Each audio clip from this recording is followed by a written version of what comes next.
Oh, yeah. Get those jams in. Welcome, everyone, to No Credentials Required, where you don't need a press pass to talk sports. We are proudly presented by Belly Up Sports. My name's Ryan McCarthy. I'm one of your hosts. To my right is a man who did not punch Juwan Jennings in the crotch last night, Dustin Henry. Dustin, or did he? How are we doing tonight? I'm doing all right. I'm doing all right, but no one knows if I was there. No one knows what happened.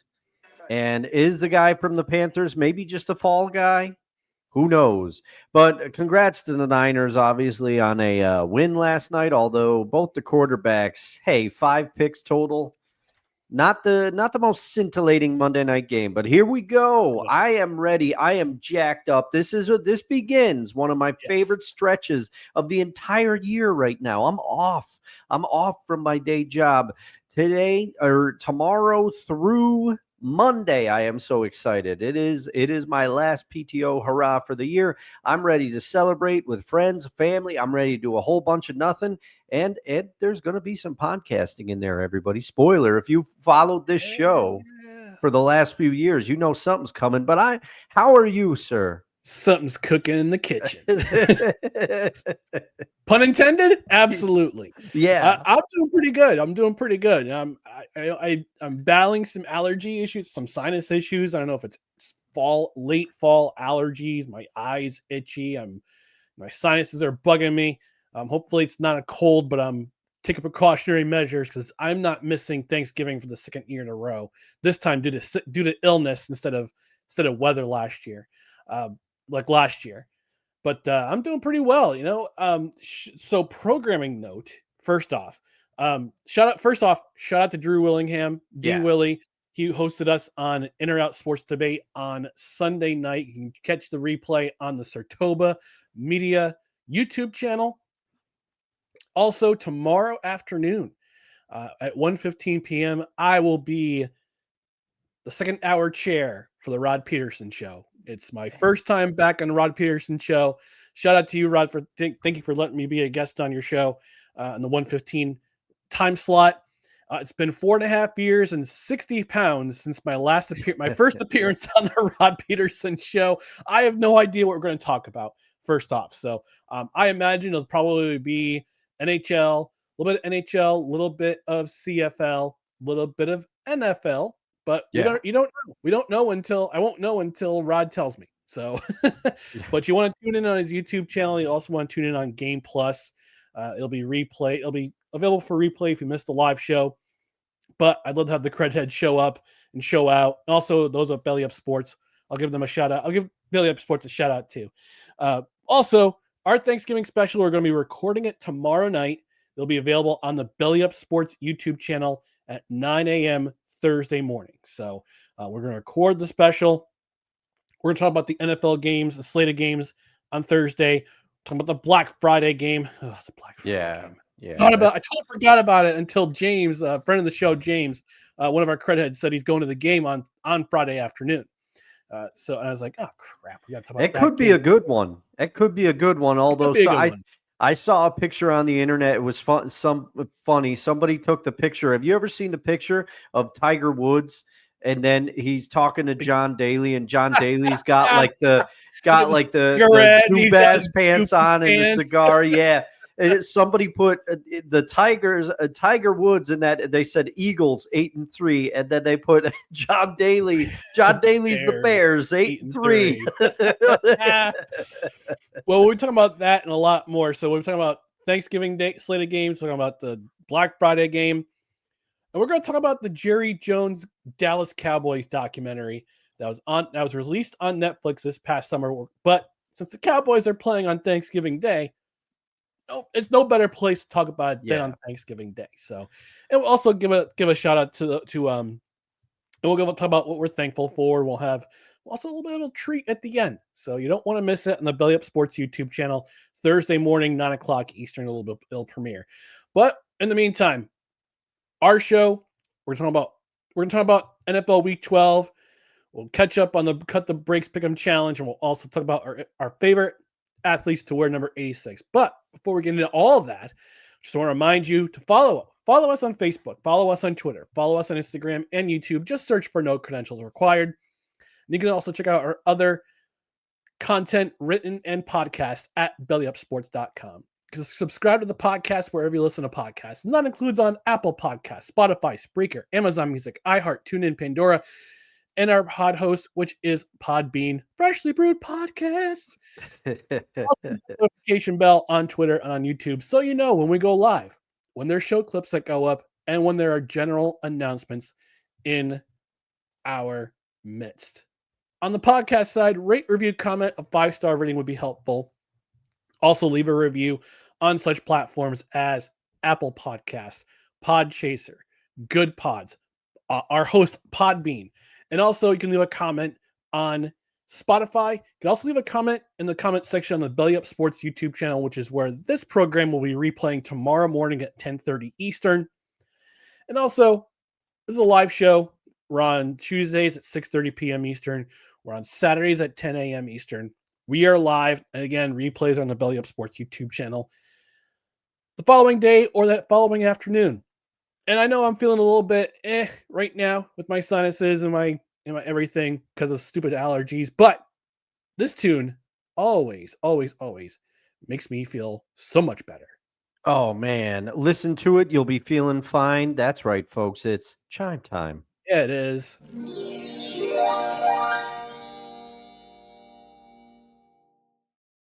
And we do have some comments in the comments section. Julie from Michigan saying, hello, gentlemen. Hello to you, Julie.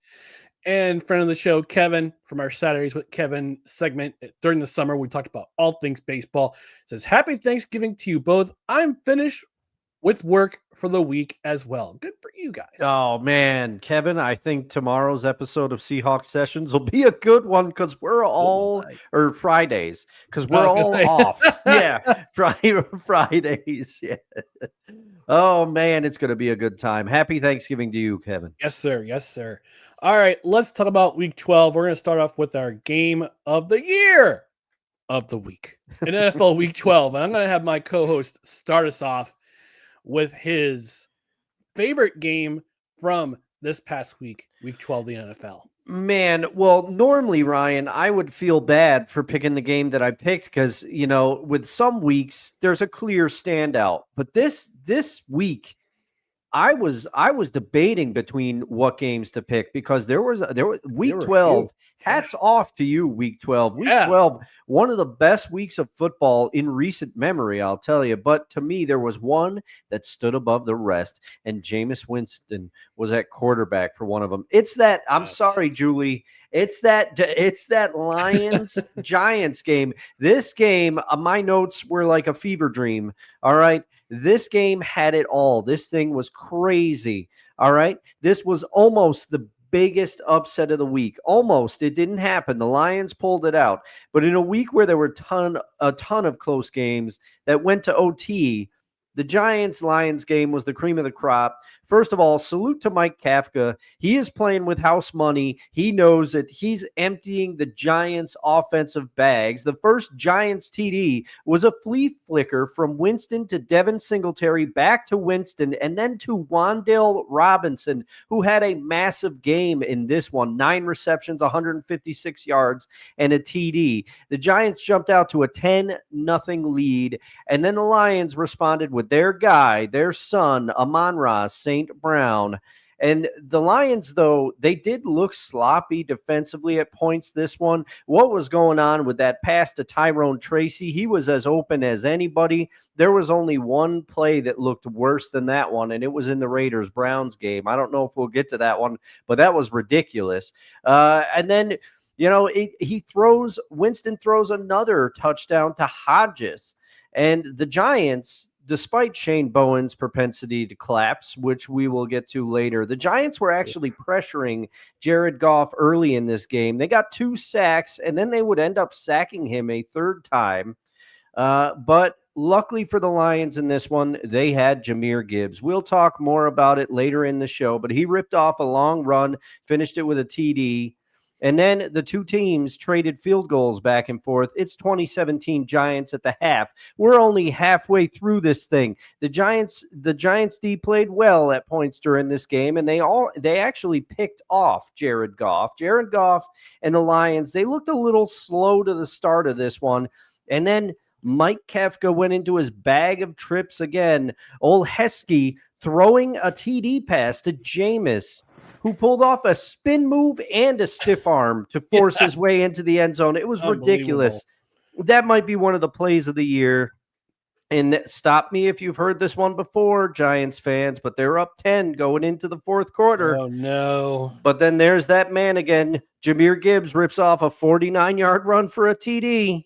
Winston throws an interception on the next drive, but that throw wasn't really on Jameis. That was just great coverage. But the Lions could not capitalize. And then Winston, he's back out there again. He's throwing some huge bombs from his own end zone. One of them he converted on was a 3rd and 17. But then this is the turning point of the game. They decide to go for it instead of kicking the field goal, and they can't convert on 4th down. Jake Bates nails a 59-yarder, much to Julie's delight, to tie the game, send it to OT, and then it was Jahmyr Gibbs' time. The Lions tried to respond. They tried to drive and tie the game after the touchdown. They had the opportunity. They were driving, but then Aiden Hutchinson sacked Jameis Winston on 4th down, 33-27, a nail-biter in Detroit. The Lions emerge from, for me, the game of the week. Yeah, that Jameis trick play. Haskins to Jameis Winston might be the play of the year of the week. Yeah. There are plenty of other plays that could have also qualified for that, but I saw that play and I texted my brothers. I'm like, Jameis with the reception. Oh my God. And Ryan, stop me if you've heard this before, because I think we've both said it at points during the show. But I remember that Browns game when Jameis was on the Browns last week, and it was last year, and it was the Steelers in the snow with and it was a game that the Steelers had to have, and the Browns upset them on Thursday Night Football. Mm-hmm. There's just something about when Jameis Winston plays football. It's not always going to be pretty, but it's going to be fun. Yeah. Makes me wish that the Jets would have signed him instead of Justin Fields. Oh, honestly. man. This Jets team would have been so much more fun to watch if they had signed Jameis Winston as opposed to Justin Fields. At least with some of the madness that comes with him, because you're guaranteed at least one touchdown pass and one interception with Jameis. Yeah, it's going to happen. Guaranteed. It's going to happen. But you also see one of those glimpses of brilliance that he has during the game too. So like I said, hindsight is 20/20, but if I could have had my druthers and go back in time, I would have put something in Aaron Glenn and Darren Muji's ear saying, sign Jameis, don't sign Justin Fields, sign Jameis Winston. Oh man, wasn't there a game when Jameis was still on the Bucs where he threw something crazy like 5 touchdowns and 5 interceptions in a game? He was the first 30-30 man in the NFL. 30 touchdown passes and 30 interceptions. And he also had, I believe that offseason he had eye surgery. It was 30-30 vision. Oh yeah. Thank you. That's right. Yeah. Oh man. Yeah, Julie from Michigan in the comment section says, I thought I was gonna have a heart attack. Yeah, you and also the state of Michigan. You guys are still recovering from several instances of cardiac arrest in that game. And yes, Jake Bates, 59-yard field goal franchise tying record. He was one of my top performers in fantasy football. I did not do very well this week, which is but that's okay. We'll get him next time. I was projected to win in the money league that I'm in until I went up. My old college roommate, shout out to you, Ty, if you're watching. I got to catch up with you soon. He had Jahmyr Gibbs. I went up against Jahmyr Gibbs. I was leading, and then Jahmyr Gibbs dropped 55 points. Needless to say, it was over for me. Julie said that we need Ryan to do an ASMR. That was very relaxing. All right. Send monies, I guess. I don't know. Well, I have been told I do have a good radio voice. I'm like, oh, thank you so much. At my 30th high school reunion, I was sitting with a table of people, and I was told that I have a good radio voice. So yeah, thank Thank you, Yeah, Leland. I appreciate you. for sure. All right, even though you're not watching or listening. All right, my game of the year of the week, and I was caught. I was torn. Yeah, I was Honestly, too. I was honestly, too. It was a I was lot. torn between Eagles Cowboys, blown lead by the Eagles, 21-0 at the half, and you blew it. Oh man. Cardinals Jaguars was also entertaining, Yes. highly entertaining. But for me, the most entertaining game was actually the game that Dustin spotlighted on Saturday's show, and that was Bears Steelers. And I this game, almost picked this. Yeah. yeah, lots of games to pick from this week. This game was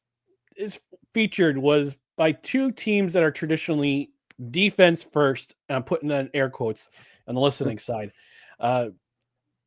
Defense first franchises. Both teams, though, combined for 58 points in this game. In fact, it was 21-14 at the half, which was pretty incredible. And I have to wonder, I'm pretty sure most fans, including Steelers fans, have to wonder, does this offense of the Steelers look better with Mason Rudolph at quarterback as opposed to Aaron Rodgers? Mm, That's a great question, because to me it looks a little more balanced, if that makes sense. Yes. And I'll get to that. I'll get to that in just a moment, because Mason Rudolph, he had a very good game. And yeah, and like you said, it's balanced. The run game got going in this game, which is very surprising. They had almost 200 yards rushing in this game. 186 yards, 92 by Kenneth Gainwell, 68 by Jalen Warren. The Bears had a little bit more difficult time against the Steelers defense, but Caleb Williams, we talked about him, had 3 touchdowns in the game, 3 passing touchdowns in the game, 2 in the first half. 2 of those touchdowns were to DJ Moore. And for as much as I'm going to call him out, Snowman, as much you give crap to the Chicago Bears and DJ Moore, gotta admit, 8-3. Yeah. Yeah, and I'll have to catch up with what Snowman's take is on that, but DJ Moore, that was not a bad signing. When they extended him, that was well deserved. I mean, the man had done everything for that team, Yep. Yeah, deserved in my Yep. opinion. So Caleb Williams gets a third touch in the third quarter, third touchdown of the game, the second to DJ Moore. They're up 24-21. Both teams exchange punts. Then Montez Sweat gets a strip sack of Rudolph. He recovers his own strip sack. 9 plays later for the Bears, Kyle Monangai with his touchdown. The only touchdown of the game. He didn't have too many yards in this game, but he had a 2-yard touchdown run. It extended the lead to 10. To Steelers, to their credit, they come right back. They march down the field. They get a touchdown. Pat Freiermuth, 17-play drive. 17-play drive that results in that they need. And look, if you have a 17-play drive, you better damn well get a touchdown. And they did. Pat Freiermuth with a touchdown reception. Cut the lead to 3 with 6:27 remaining. They exchange punts. And the Steelers, they get one more chance with 1:29 remaining. And unfortunately for them, they couldn't get the job done. The Bears defense stood tall. They stood firm. Jaquan Brisker with that deflection on a pass that was meant for DJ Metcalf that would have gotten the Steelers to the field goal cutoff mark. And we all know Chris Boswell, he's got a bionic leg.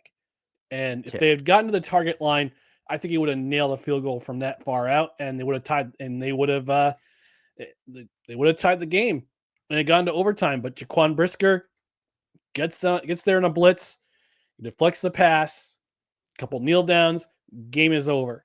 And after an 0-2 start, we all thought the Bears is going to be same old Bears. 0-2 start. They're 8-1 in their last 9. And again, they sit atop first place in the NFC North. And I know, Julie, you hate it. You hate it right now. I know your Bears are only a game behind, or your Lions are only a game behind. But right now, the Bears are sitting at 8-3 in the NFC North again. Still, yeah, that NFC North division, with the exception of the Vikings, Very Oof. competitive. Very Oof. competitive, because as much as we want to say, the Packers fans came after us at the beginning of the year. They did not like our Jordan Love takes. And the thing is, he hasn't looked great this year, but like he hasn't looked like a world beater this year, but the Packers are still winning games. Yep. And, a win's a win. Their defense struggled at times, and then it's looked unbeatable at others. The Packers are a little mercurial, but that North Division, that's going to be something to watch as it unfolds. Indeed, for sure. And you got a couple of we got Packers Lions on Thursday on Thanksgiving Day. That's going to determine who. And if the Bears lose on Friday, on Black Friday, by the way, NFL stop. Yeah, the Black Friday one is too much. But it's Bears Eagles, so it's gonna be a solid good game. Hopefully, a solid game. Dan from the Time to BS podcast. I'm not sure if he's saying or yeah. I don't know. It's I think his next comment clarifies. When Chicago looks like the best team in the NFC North. Good God. You said it kind of like how he says it. That was pretty good. Thank you very much. All right, we're moving on to the biggest upset of Week 12. I'm going to lead off with this one. Again, another game, another segment where I'm torn. You took the one I kind of wanted, but that's okay. There's a couple of other upsets we could have had. We could have had Giants and Lions if they had held on. Mm-hmm. Shane Bowen. Say his name and he appears, stealing defeat from the jaws of victory. We'll talk about him in just a few moments. Yeah. But I went with the Chiefs beating the Colts in overtime. And yeah, the point spread was small. And I say this is an upset based on where both teams are positioned in the AFC currently. But the narrative coming into this game was that the conference champion was on the ropes in the Kansas City Chiefs. They're at home. They're playing a very good Colts team who had just come off a bye, and actually come off a comeback victory against the Atlanta Falcons in Berlin the 2 weeks before. And it looked like in the first half, the Chiefs were cooked. Were absolutely cooked. Colts went up 14-0. They took advantage of a rare and ill-timed Patrick Mahomes turnover inside their own 5. Took them a couple plays, but they got it. They got a touchdown. They got the touchdown. Colts go up 14-0. And after they went up 14-0, they proceeded to repeatedly shoot themselves in the foot with penalties and bad plays. They had 11 penalties in this game. 11. 6 of those penalties were on defense alone. And you might say, well, it's the Chiefs. The NFL is in their favor, blah, blah, blah. No, these were self-inflicted penalties by the Colts. Face mask penalties. Roughing the passer penalties. 5 of those in the Chiefs in this game. They had 33 first downs. Man. 33. 5 of those first downs were earned on defense because of penalties by the Colts. And again, I spotlighted on Saturday's show. This is going to come down to the defense of the Chiefs and the offense of the Colts. Initially, early in the first half, it looked like the Colts offense was going to get the better of the Chiefs defense. But as you have astutely said on this program, Dustin, when the game is on the line, the Chiefs defense gets stronger. And they held their end of the bargain after that 14-0 lead.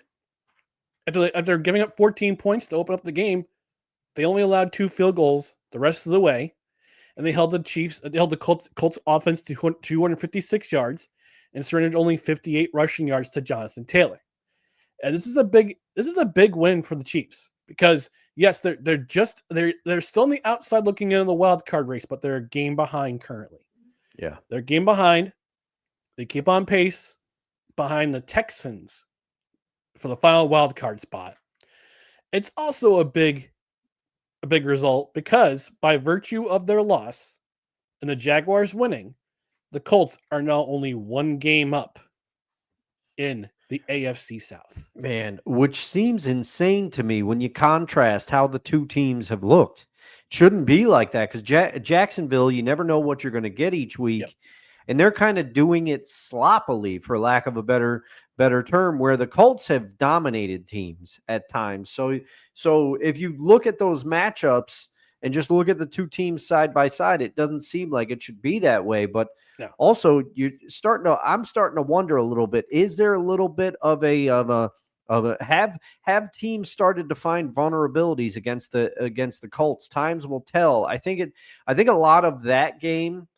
Say what you want about Patrick Mahomes, and Tony Romo kind of said it on the broadcast. There were some plays where you could tell that he just decided, like, all right, this isn't working. I'm going to try to do this myself. And Yeah. when you have someone like him, he has the ability to do that. But like you said, the Colts really shot themselves in the foot, and they didn't run. To me, they kind of got away from Jonathan Taylor a little bit when they could have tried to use it to stop the bleeding and control the clock. But as you pointed out, the Chiefs were stopping them as well. So I don't know how effective that would have been. And the Colts defense was doing a decent job. I mean, they had a turnover. They forced a turnover, but their offense couldn't convert. They couldn't get any points out of it, or at least or if they did, they only got a field goal. So I'm looking at the schedule the rest of the way for the Colts. They're at home against the Texans, and they're at Jacksonville, at your Seahawks, at home against the Niners on Monday night, home against the Jaguars, and then in Week 18, they're in Houston against the Texans. And if you're a Colts fan, you've seen this movie before, where they've had a chance in Week 18 or Week 17 to clinch the division, clinch the wild card spot, and they're playing a divisional opponent at their opponent in the city of their opponent, and they poop the bed. And you're hoping, you're praying that this doesn't happen the rest of the way. And granted, the first part of their schedule, fairly easy, I guess you could say.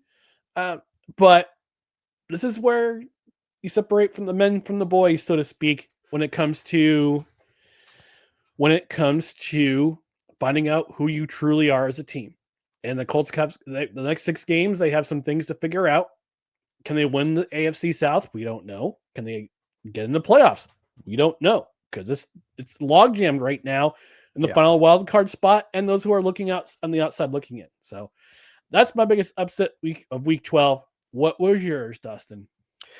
Well, the biggest upset for me, and for a while, I'm thinking to myself, am I going to have to go back to Thursday? Because I was still shocked, in spite of the fact that the Texans defense is all world. I'm still shocked the Bills lost that game. But then the Cowboys and the Eagles happened.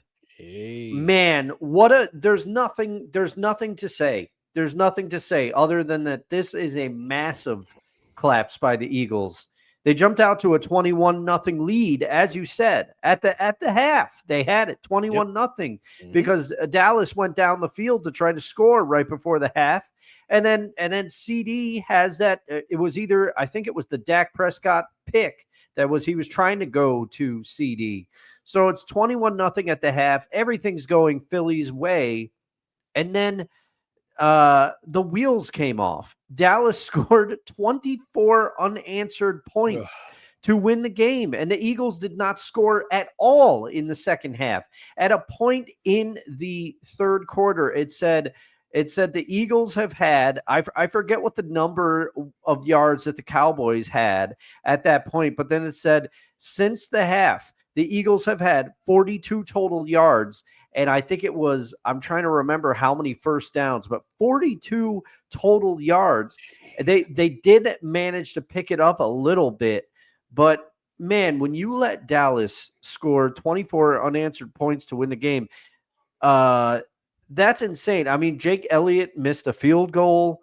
Cooper DeJean, shout out to him. He's a great player, but having him on George Pickens at all is a mismatch. George Pickens is tearing it up this year. All Dak has to do is throw it up, and George Pickens is going to go get it. I mean, you got to give Jerry credit where credit is due. He's signing George Pickens looks like a brilliant move right now, because CD has had some drops and some fumbles since he's come back. He hasn't quite looked the same. There's an argument to be made that George Pickens is the number one in Dallas now.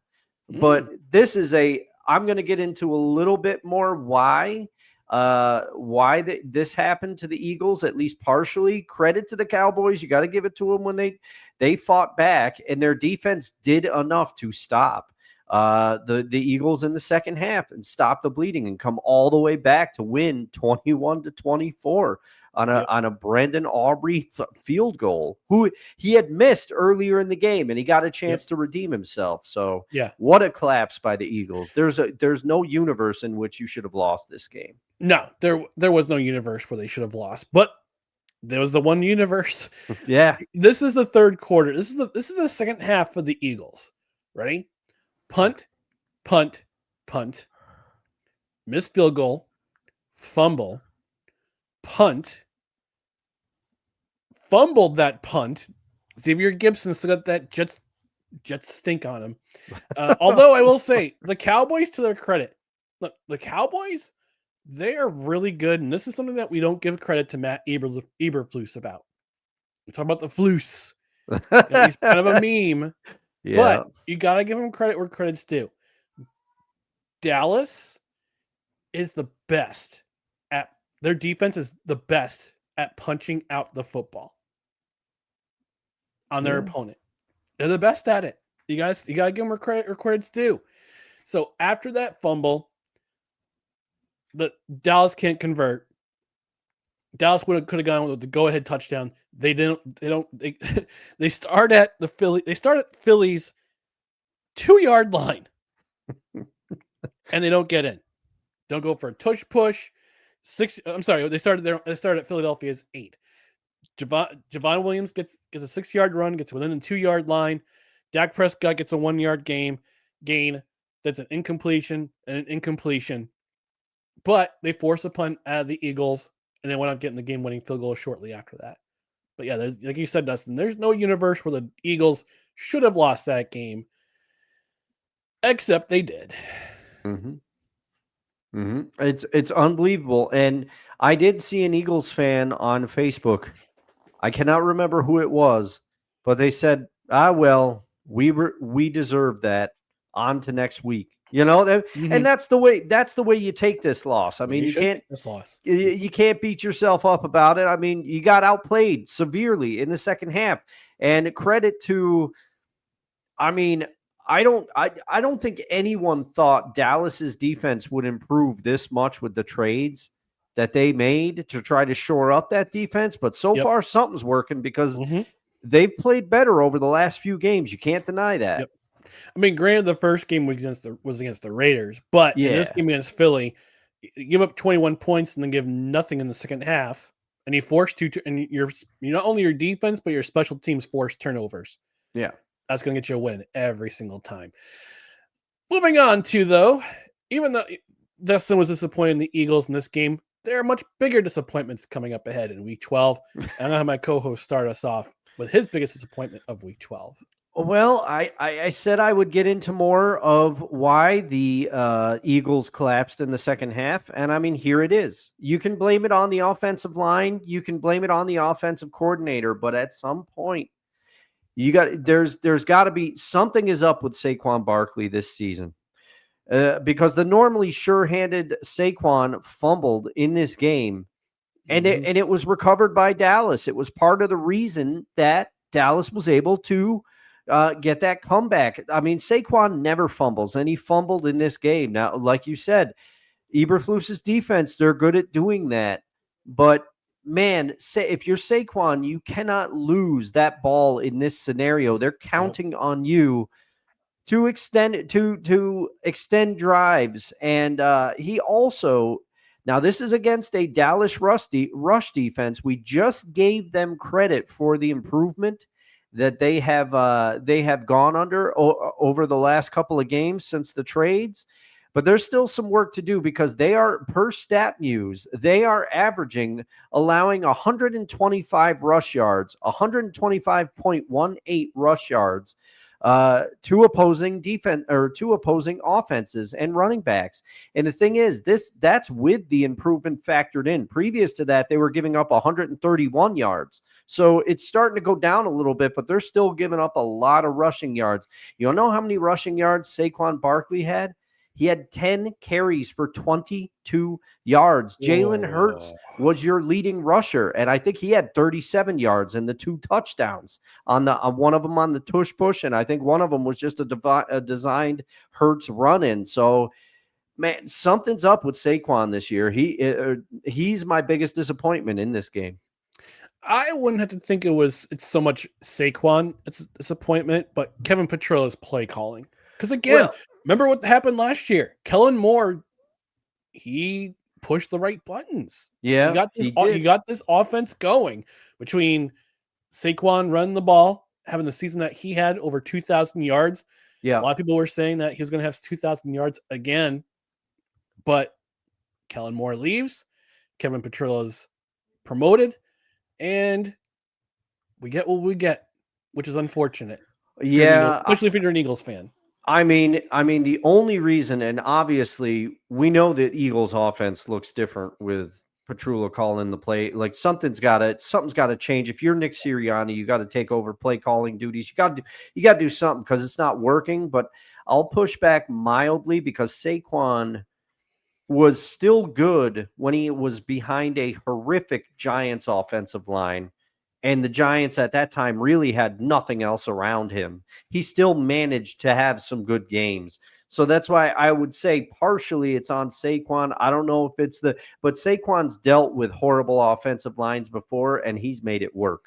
So there's something going on. Yeah, Julie shoots off a great question in the chat. She says, is it too early for a conspiracy that Saquon has an injury that the Eagles are hiding? Is that too tinfoil hat? No, because didn't he have a run either last week or the week before where he came up kind of limp, kind of lame, his hamstring? I think so. And also, who was the former backup Jacksonville Jaguars running back that they traded to the Eagles? That Tank Bigsby. I was in my head was Tank Abbott, and I'm like, that's not right. He's a former UFC wrestling guy. WCW. But yes, yeah. But Tank Bigsby, they traded for Tank Bigsby for a reason, and he's got some runs. So you might be onto something there, Julie. Yeah, I think it might have been either in the Giants. It might have been in the Giants game. Yeah, yes, it was in the Giants game where he no. This was 3 weeks ago. Oh, okay. When they played the Giants, and they beat the brakes off the Giants. But you see on a run, Saquon kind of, I wouldn't say break one, but he gets loose, and all of a sudden you just see him kind of pull up and holding his hammy. So yeah, I think Julie might be onto something here. That he might be. I wouldn't say withholding an injury, but he's playing hurt. Yeah, that could be too. Yeah. My biggest disappointment, the Carolina Panthers. Their offense and defense is intense. Although I would say that I did listen to that song yesterday. I was going to actually play that one part, but especially if they won. Oh, yeah. But if they didn't. But they didn't. They had a chance to take the lead in the NFC South after Tampa Bay, the Buccaneers, pooped the bed at SoFi on Sunday against the Rams. But Carolina pooped the bed themselves. Defense, I gotta give them credit. They played as well as they could to hold up their end of the bargain. I spotlighted J.C. Horn on Saturday. I said, look out for him. He's might have a big game against Brock Purdy in this deep and against Brock Purdy and this 49ers offense. 2 picks. He got 2 of the 3 picks that Brock Purdy had thrown. But again, I can't trust the Panthers. I can't trust this Panthers team because their offense is so streaky. I mean, Bryce Young had almost 450 yards passing last week against Atlanta in that overtime win. Barely showed up in this game. Had 1 touchdown pass. Hip hip hooray! But at that point, their offense was just playing poorly. Rico Dowdle, where you been, buddy? 6 yards rushing. Yeah. And this was against the 49ers defense that's been fixed with duct tape, super glue, and bubble gum because of the injuries they've had. But I got credit where credit's due. Robert Saleh, former Jets head coach, back at DC in San Francisco. It's not so much the personnel, but it's the scheme. He knows how to put the guys in the right place. That's why the Jets were so good in defense in 2022 and 2023. That's why the 49ers were so good in defense before he went to New York. 2018, 2019. That defense carried them to that Super Bowl against the Chiefs that they wanted blowing. But the biggest embarrassment of them all, Trayvon Moehrig. What are you doing? Caught on video punching Niners receiver Juwan Jennings in the crotch. Yeah. Good old crotch job, but not WWE style crotch job. This was, you can see it. It's a definite underhook to the cojones. It was bad. And at the end of the game, they got into a scuffle. Now, I get it. It's one thing. You're professional athletes. You're going to jackjaw each other every game, all game long. At the end of the game, you dap each other up, say good game, and be on your way. These guys did not. These guys got into it after the game. Punchers are thrown, or allegedly thrown. Helmets are grabbed. It's bad. It's a bad look for the league. It's a bad look for what was already an ugly game. But again, it's one thing to jackjaw each other all game long, but a literal low blow that the WWE would look at and say, "Whoa, that's a bit stiff." No pun intended. It was so unnecessary, and I reckon that there's a fine and a suspension coming for Trayvon Moehrig. Yeah, like I said, it's already an ugly game, but a moment like that and a moment like at the end of the game between him and Juwan Jennings, it just made it uglier. Yeah, and I mean, come on. Do these players not realize that there's cameras everywhere? Between this and then Jamar Chase being like, yeah, I didn't spit on him. And it's like, you got caught in 4K. You got caught in 4K, Jamar, all right? But yeah, and for Jennings, I don't think there will be a suspension for Jennings. He'll get a fine for scuffling, but there's no suspension for that man. If there's a suspension for that man, somebody's got to, because who wouldn't react after something like that happened? You know, all things considered, I think Jennings kept it tame. So yeah, to say the least. But yeah, that's Carolina Panthers. Got to figure it out. The defense is carrying that team right now, and your offense can't be as streaky as they've been all season. You got to put up big numbers. Like 6 games are important, and you have a chance now that for Baker Mayfield, he left the game on Sunday early with a shoulder injury. It's not as bad as they thought. It's going to be week to week for him. So, which is good, but still, the Tampa Bay Buccaneers, it's a beat up squad right now, but they're hanging on by a thread. Julie's saying, yikes, at least they have cups. Secret, I wouldn't say it's a secret, but I don't think Juwan Jennings was wearing a cup. Yeah. I mean, based if it was on the way he reacted, no. If it was a cup, it would have been a soft cup, not a hard cup. Yeah. Which still, they gotta wear those, man. Gotta protect the jewels. Yeah, it's and some of it, who knows? It could be whatever's going to happen will happen. I mean, I'm going to tell a real quick story here, but in Little League, there was one game when I played Little League. Basically when I was a kid, I outgrew equipment. One of those things I outgrew was a cup. My dad was like, hey, we'll get you a new cup after the game. Nothing's going to happen. Guess what happened? That's the game. That's the game. So, I mean, sometimes the law of averages works out. Yep. And sometimes it's not to your benefit. Yeah. All right. We're going to take our network mandated commercial break and tell you about our sponsor for this, our affiliate sponsor for this episode. And that is Fanatics. Being a fan isn't just about game day, it's about every day. And at Fanatics, we've got the gear to rep your team and the memorabilia to make it unforgettable. From jerseys to limited edition collectibles, from the stands to your shelf, it's all here. Fanatics. Fan gear, fan moments. Fanatics. Our affiliate link is in the description. Both will be on the podcast side. It's on Facebook, and it'll be on the Belly Up YouTube channel tomorrow in the description. use our affiliate because each order helps our show a little bit. Uh, Christmas shopping season, holiday shopping season officially begins on Friday. So if you're looking for some fan gear for the fan in your life or for yourself, NFL, NCAA, NHL, yes, even the NBA. They also got Major League Baseball, they got WWE, they got NASCAR, Major League Soccer. Any league you could think of, Fanatics will likely have it. It's not just gear. Get yourself some memorabilia too, sports cards, fan gear, flags, posters, anything you can think of, stocking stuffers. It's all at Fanatics. Use our link in the description. A little bit of every order goes towards the program, and we appreciate you thinking of us and using our link in the description for Fanatics. Yeah, lots of good fan gear there. Check it out. Fanatics. Link in the description. Julie saying in the comment section saying, "Oh no, his poor cojones! I'm pain just thinking about it." Yeah. Oh, also don't forget. Speaking of stocking stuffers, Righteous Felon, they still have their 20% off sale with our promo code NOCREDS at checkout. Free shipping with every order of $100 or more. So again, help the show out. Use that promo code NOCREDS for Righteous Felon, righteousfelon.com. Promo code NOCREDS at checkout.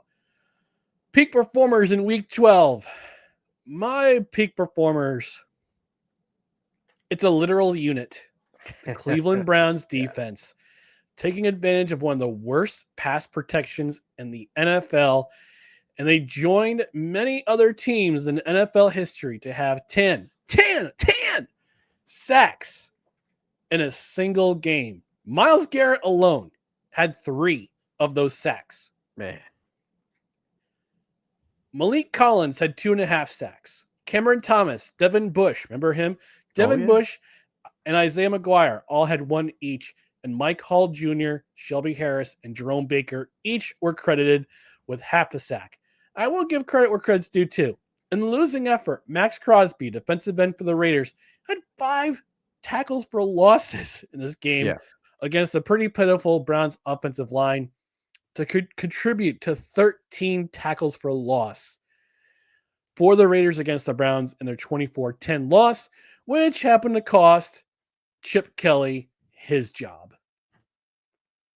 So we don't know where he's going to go to next. He came from Ohio State. He was the offensive coordinator for Ohio State last season and in their national championship run. We'll see where he lands on his feet next, but he's got himself a nice little payday for his contract, however long that contract was as offensive coordinator for the Las Vegas Raiders. 11 games and a nice payday for it. Yep. And I think the part of the reason, basically the reason why is because in those losses, they've had, this is their last 5 games. 0 points, 29 points against the Jaguars. That was that overtime loss. They went for 2 and they didn't get it. 7 against the Broncos in that Thursday night game. 16 against the Cowboys the following Monday night. So in 1, 2, 3, 4, 5, 6 games this season, they have scored 10 or less points. Yeah, that contributed to. Part of it was quarterback play by Geno Smith. Of course, I think he might be cooked. Yeah, but 6 in 6 games, less than 10 points. That's a fireable offense in today's NFL. So that's my peak performer in week 12. Dustin, what was yours? Oh man, I feel bad because I wanted to pick. I thought about picking Montez Sweat, but he got some shout outs thanks to you. But there were just two offensive performances that I just could not ignore. Come on. If I'm gonna live up to my, I guess, self-given nickname on the show, Petey, I'm gonna be picking running backs when I can. Jahmyr Gibbs is the reason that the Lions did not get upset by the Giants. You ready for these stats? It's crazy. 15 carries, 219 yards, 2 touchdowns, and also 11 receptions for 45 yards and another touchdown. Man. Jahmyr Gibbs was an absolute man. He looked explosive, and he is probably a big part of the reason that Shane Bowen finally lost his job, because they'd finally had enough, because they could not stop Jahmyr Gibbs to save their lives. But did you really think a person on my team has a history-making performance and you didn't think I was going to reference it? Come on. Wait a second. Hold on. I have a special button for this. Homer alert! I already mentioned it on the Seahawks Titans post-game show of Seahawks Sessions, and I mentioned it during the guest spot that we did over on Sertoba Media on the In or Out Sports debates. Thanks again, D. Willie, for having us. We would love to have you on the show soon if it permits. But man, it's Jackson Smith-Njigba. JSN had 8 receptions, 167 yards, and 2 touchdowns. He is, now I saw Richard Sherman tweet this, so I can't verify it, but Sherman said that he is the first receiver to have at least 75 yards and a touchdown in 11 games this year. So that's pretty crazy. But the other thing, he broke the all-time Seahawks single-season receiving yard record. And guess who had it before him? It was DK Metcalf, the person that the Seahawks let walk. But they were right, and a lot of us were wrong, because we were unhappy about the DK trade, because JSN has 1,313 yards through 12 games. Guess what, everybody? It took DK more than 12 games to get to that title. And Dan asked me a question on the postgame on Seahawks Sessions. He says, is Megatron's record in reach? We'll have to see. We'll have to see. But JSN certainly got a good start on it. But 8 receptions, 167 yards, and 2 TDs. He and Darnold are cooking up something special. They understand each other on a prime level this season. So, yeah, 1,964 yards is the current mark to break. And I'm going to go do a Google search right now. Is Jackson Smith-Njigba on pace to break 2,000 receiving yards?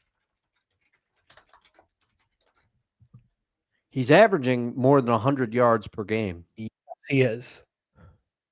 He is on pace to break 2,000 receiving yards in the 2025 season. He's averaging 119.4 receiving yards per game this season. Man, oh man. What I wouldn't give to have that kind of guy in my offense. Well, also, I mean, thank goodness they have him, because outside of that, the rest of the Seahawks offense, a little iffy, but they got JSN, so he makes up for a lot. That he does.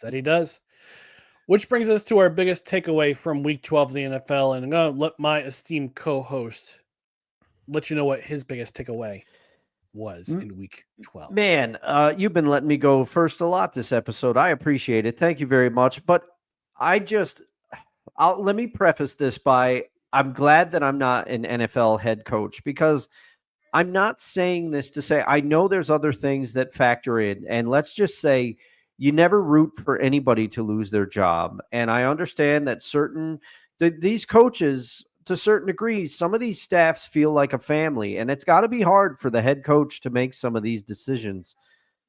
But here's the thing. Shane Bowen should have been fired even before Brian Daboll was fired. I'm not saying that Brian Daboll did not deserve to be fired, but the Giants have blown 4, by my count, fourth quarter leads. I was doing that off the top of my head. It could be more. But he is the main reason for the Giants' record being what it is. Did Daboll mismanage Dart and his safety because he was playing for his job? 100%. 100%. Did Russell blow that Cowboys game with the late pick? Yes. Yep. But it is yet another example of where Shane Bowen's defense could not stop a Cowboys team in that game. If they stop the Cowboys at least once in that game, the Giants win that game as well. He just seemed to have an inability. Now, at times, the defense could look good because the Giants defense has some talent That is not a weak point on this Giants team. But Shane Bowen, for whatever reason, it seemed that he could not manufacture a plan for late game stops when his defense needed it. Contrast that with Mike McDonald firing Ryan Grubb as OC in Seattle last year. That was after a 10-win season. And I was shocked as a Seahawk fan, but McDonald knew what his vision for this team was. And he basically said, Ryan Grubb, we were not balanced. I want more of the running game. This needs to be more of a balanced attack. Ryan Grubb was doing a lot of shotgun spread and a lot of passing. He was letting Geno throw it all over the yard. Mike McDonald is willing to fire his OC after a 10-win season where they just missed the division. And then Bowen, meanwhile, he's scuffling and he's still hanging on to a job. And the thing is, too, you could make the argument as well for Pete Carroll, who's notoriously loyal to his coordinators. But then he fired Chip Kelly. It had to stop. Chip Kelly underperforming. But man, Shane Bowen should have gone before Brian Daboll. I'm mystified as to why he wasn't the first casualty. Giants fans have got to be rejoicing. And I'm sure he'll land on his feet somewhere. He's got a nice payday. Again, You don't want to root for anybody to lose their job, but this was a long time coming, and I'm not even a Giants fan. Yeah, it took Mike Kafka 2 games to fire Shane Bowen. And Brian Daboll, as loyal as he was to Shane Bowen, couldn't do it. Yeah, didn't have the stomach to do it. Didn't have, in the words of McFoley, the testicular fortitude to fire Shane Bowen. But now here we are, and I guess they promoted their linebackers coach to DC. So we're gonna see. Maybe we'll see a different wrinkle in the next game for the Giants. I forgot who they're playing, but I had their schedule up. Let me see who they're playing next. They are playing the Patriots. Great. Oh man. On this Monday night, they're playing the Patriots. But if Jameis cooks something, you don't know. The Giants have looked. The Giants.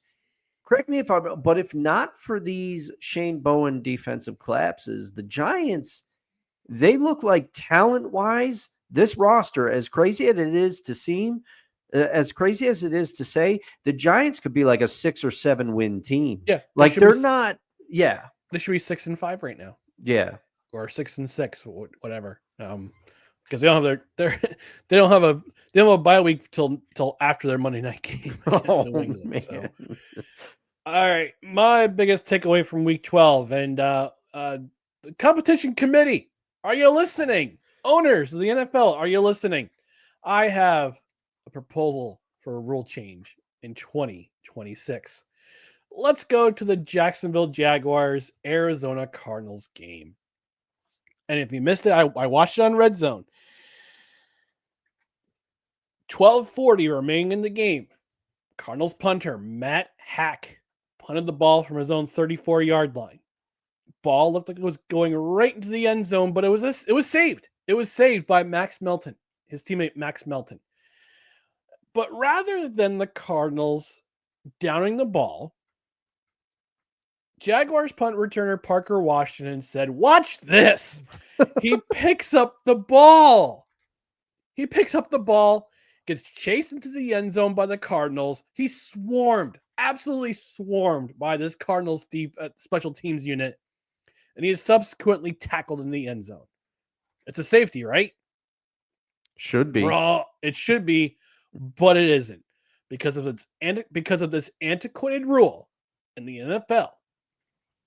2 points were taken off the board because Melton prevented the touchback by touching the ball first. And the ball landed on the 1-yard line. Even though Parker Washington picked it up and got chased into the end zone, got tackled, it's down where the ball hit the ground when it was touched by Melton. Because if the ball is touched by the kicking team first, inside the 5-yard line, and it's picked up by the receiving team and brought into the end zone, it does not count as a safety. And 2 points got taken off the board. It was 17-14 Jaguars at that point. It would have been 17-16. And and the Cardinals would have gotten the ball back. This is one of the dumbest. I never heard this rule until Scott Hansen pointed it out during Red Zone. It's dumb. It is antiquated, and it needs to change because at least the Cardinals should have gotten at least 2 points and got rewarded for their effort to try to pin the Jaguars inside the 5. But if the kick returner picks it up and brings it into the end zone and gets chased around, that should be a safety. And it wasn't. And instead of 2 points gets taken off the board, it made a huge difference in the outcome of the game. Now, granted, the Cardinals defense forced a turnover. Buda Baker got an interception. They went up scoring a touchdown on that next series. But still, it's 2 points off the board. Makes a huge difference for both teams in the playoff run. And no, I'm not bringing this up because I'm absolutely not bitter that this made a difference in our cut the breaks pick'em challenge, because had the Cardinals winning this game, that would have been my upset pick of the week, and I would have gotten 2 points. Man, I too had never heard of this rule until Scott Hansen broke it down on Red Zone. Shout out to him as always. He did a great job explaining it. Oh, that dude. But I was sitting there on my couch going, how can that? Why? And he was saying basically nothing bad can happen to the punting team, to the returning team once the returner touches the ball. And I'm like, why? Why does that is dumb. I don't know if you're an audio listener. I clapped when Ryan brought this up quietly because I didn't want it to cause noise on the stream, but I co-signed this. So I clapped because Ryan bringing this up. This was a great game, and it totally influenced the outcome of the game. Also, Buda Baker, you're looking like a wide receiver catching that pick. That was phenomenal. Right? Come on. I'm surprised he didn't get traded at the deadline, but he's too important to that defense. Yeah. We'll see. All right. That brings us to our final couple segments before the show ends. We're going to start off with the results of our Cut the Breaks Pick'em Challenge. Because I cut the breaks! Wild card, bitches! Yeah! What?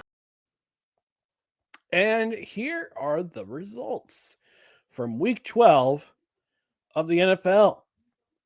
Our picks were as follows. I had the Ravens beating the Jets. Not a problem there. I had the Lions, and again, like Julian, Michigan, most of the state of Michigan, I was on pins and needles watching that game on Red Zone, and I'm happy that the Lions pulled through. If it weren't for that stupid antiquated rule and the Cardinals running out of time in regulation, that would have gotten them a touchdown, I would have gotten my upset pick, but I still pick up 2 points regardless. Dustin had the Seahawks beating the Titans. Total homer pick, but that's okay. They won anyway. He had the Eagles beating the Cowboys. Blew a 21-0 lead. And he had the Tampa Bay Buccaneers beating the Rams. We all know what happened there. I was throwing up a prayer. I'm trying to make up ground, everybody. Well, that means I took this week 2-1. So I actually go up by 2 in our Cut the Breaks Pick'em Challenge standings.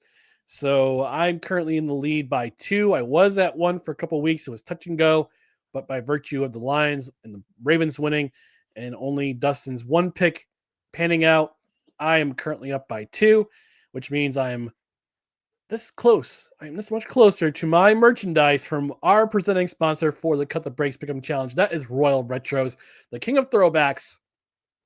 Use promo code CREDHEAD at checkout. You get 10% off your order. Plus, you get free shipping for every order over $100. Just like Righteous Felon, but you can use promo code CREDHEAD at checkout for 10% off your order. Lots of great retro merchandise at their website. Royal Retros, the king of throwbacks. And that's your results for the Cut the Breaks Pick'em Challenge for week 12. Because I cut the breaks! Wild card, bitches! Yeah! What? All right, before we end the night, we're going to talk about our favorite athletes to wear the number 86 because this is the 86th episode of the year 2025. And I'm going to lead off with this one. I'm going to break out a certain button. I've warned people the next couple of episodes. I'm breaking out this button. Homer alert! Obviously, I am picking number 86 for the New Jersey Devils. That is Jack Hughes. Selected first overall in the 2019 NHL draft, playing for the United States Junior Developmental Program. If I remember correctly, he did win a gold medal, won at least one gold medal with the United States in the United States in the IIHF Junior Tournament. Coming out of Detroit, Michigan. Actually, I'm sorry. He was born in Orlando, Florida. So Florida athletes starting to represent the represent NHL. Brothers are Luke and Quinn. They both his brother Luke plays with him in the New Jersey Devils. Quinn plays for the Vancouver Canucks, but not for long. Rough rookie campaign. Only 21 points in 61 games in that pandemic shortened season. Came back the next season, played 56 games, 31 points, not too bad. But the 2021-2022 season is where we started to see him emerge. He earned All-Star game at the age of 20. Earned his first All-Star game selection, scored 56 points in 49 games, and then again unfortunately this is the trend for Jack right now, is that he can't seem to complete a season. Had 49 regular season games in 2021, 2022, but still earned All-Star selection. 2023 absolutely broke out with 99 points in 78 games. If it weren't for Matthew Tkachuk injuring him in the All-Star game that season, Jack would have been the first New Jersey Devil in team history to get 100 points. They still don't have a 100-point score in their team history. He came 1 point short with 43 goals and 56 assists that year. Right now, he's in his 7th season. He has scored 151 goals, 220 assists for 371 points. Still a ways away from Patrick Eliash's career mark as a New Jersey Devil, the leading scorer. Right now, he is currently on the IR because of an unfortunate accident that happened at a team event a couple weeks ago. Nice. But he was recently cited at a New York cafe with country star Taylor McRae, I think her name is. Can't remember her name, but that's neither here nor there. But yeah, he's my niece's favorite New Jersey Devil for obvious reasons. He is my favorite number 86. Dustin, how about yourself? Oh, man. Well, after that wonderful missive about Jack Hughes, mine's going to be relatively brief because I was going through 86.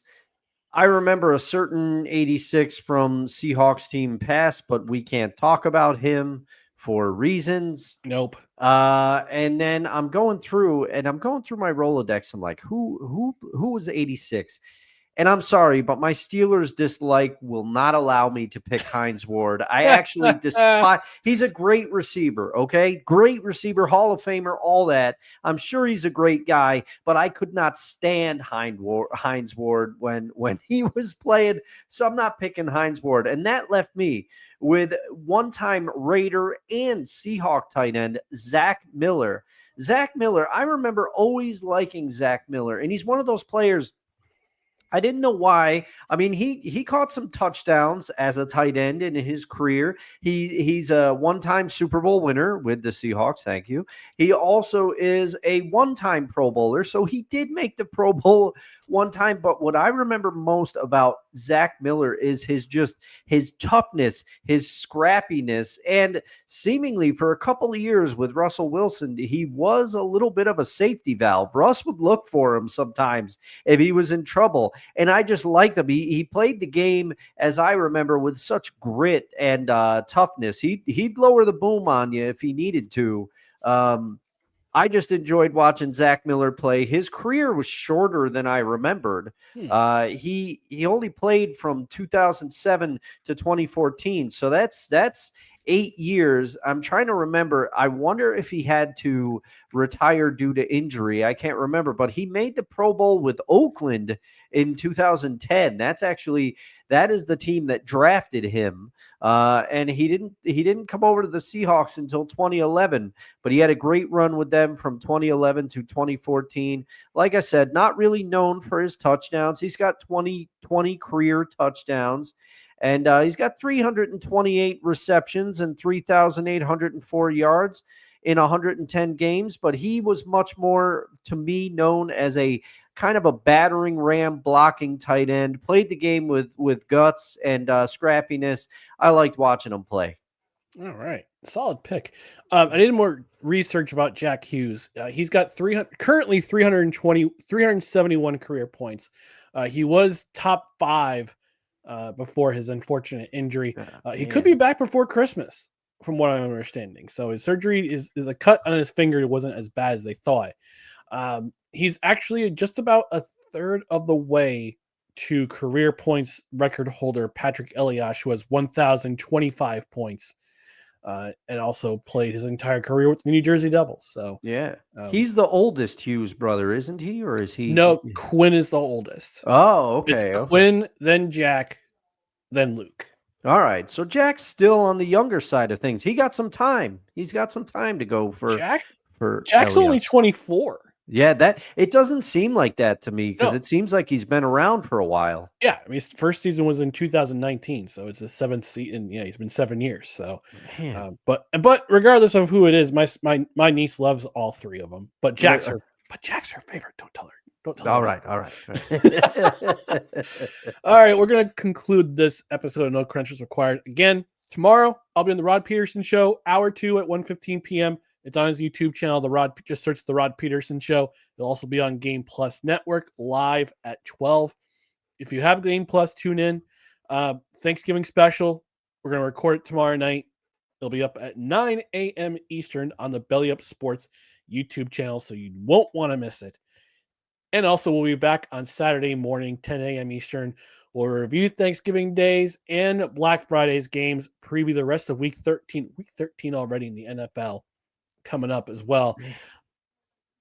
Before we get out of here, Wonko, the scene, checking in, saying, "Great show, guys. Sorry I was late and cooking and doing the dishes. See you next week. See you. Hey, come back. Come on Saturday, Wonko. Come on by. Come on by, man. Oh, yeah. Love to see you in the chat. Love to see you in the chat, my friend. But in the meantime, we're going to get out of here. Thank you for joining us for this edition of No Credentials Required. Before we go, just want to remind you to follow us on social media, Facebook, Twitter, Instagram, YouTube. Just search for No Credentials Required. Check out our other content, both written and in podcast form, at bellyupsports.com. On the podcast side, subscribe wherever you listen to podcasts, including Apple Podcasts, Spotify, Spreaker, Amazon Music, iHeart, TuneIn, Pandora, and our home, which is on Podbean, Freshly Brewed Podcasts. And don't forget hit that notification bell on Twitter and on YouTube so you know when live shows go up, when we have videos that go up, and we have general announcements to let you know what's going on with the show. If you're watching on the Belly Up Sports YouTube channel tomorrow, again, leave us a comment. Who's your biggest surprise? Who's your peak performer? Who was your biggest disappointment in Week 12 of the NFL? That's going to do it for this edition of No Credentials Required, where you don't need a press pass to talk sports. We are proudly presented by Belly Up Sports. For Dustin Henry, I'm Ryan McCarthy. Thursday, Thanksgiving special on the Belly Up Sports YouTube channel. We'll be back live on Saturday, 10 a.m. Eastern. Join us then. Until then, have a happy Thanksgiving. Enjoy it with your loved ones. Because, hey, someday you might not have them. Yeah. Be thankful that you have them now. Even if you disagree with them. Regardless, enjoy the football. Enjoy each other's company. We'll see you on Saturday morning, live, 10 a.m. Eastern, and catch the Thanksgiving special on the Belly Up Sports YouTube channel, 9 a.m. Eastern on Thursday. Until then, have a happy Thanksgiving. Have a safe Thanksgiving. We'll see you on Saturday. Good night, everybody.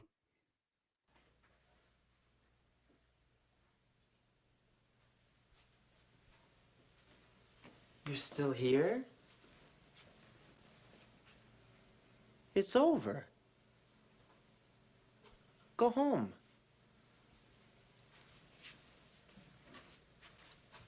go.